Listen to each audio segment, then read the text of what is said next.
Shielded arc welding देखते हैं हम लोग। शील्डेड आर्क वेल्डिंग में बेसिकली होता क्या है कि जो वेल्ड मेटल होता है जिसकी वेल्डिंग करनी होती है, जिसको हम लोग को मेल्ट करना होता है, उसको हम लोग प्रोटेक्ट करते हैं एटमॉस्फेयर से, इनर्ट गैस के थ्रू।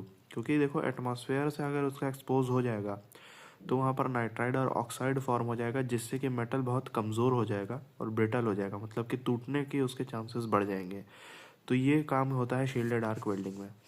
तो हम लोग शील्डिंग के बहुत से तरीके यूज़ करते हैं, लेकिन सबसे सिंपल तरीका होता है फ्लक्स कोटिंग का इलेक्ट्रोड पे यूज़ करना। मतलब जो इलेक्ट्रोड होता है उसके ऊपर अगर फ्लक्स कोटिंग का यूज़ करेंगे तो वो फ्लक्स कोटिंग भी मेल्ट होगा, जिससे कि देखो होगा क्या, this produce slag and protect from atmosphere. Basically जो फ्लक्स कोटिंग होता है ना, वो जैसे यहाँ पर मैं आपको दिखाऊं, तो ये देखो बेस मेटल जिस पे हम लोग को वो करना है वेल्डिंग, उसके ऊपर ये वेल्ड मेटल है जिसको कि हमें पिघलाना है। तो इलेक्ट्रोड के ऊपर फ्लक्स कोटिंग होगा तो इसकी वजह से एक स्लैग फॉर्म हो जाता है।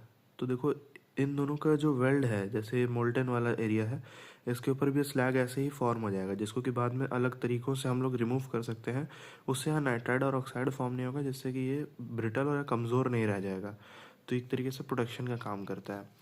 This also produce a slag and protect from atmosphere, ये मैंने आपको बता दिया। This produce envelope of inert gas.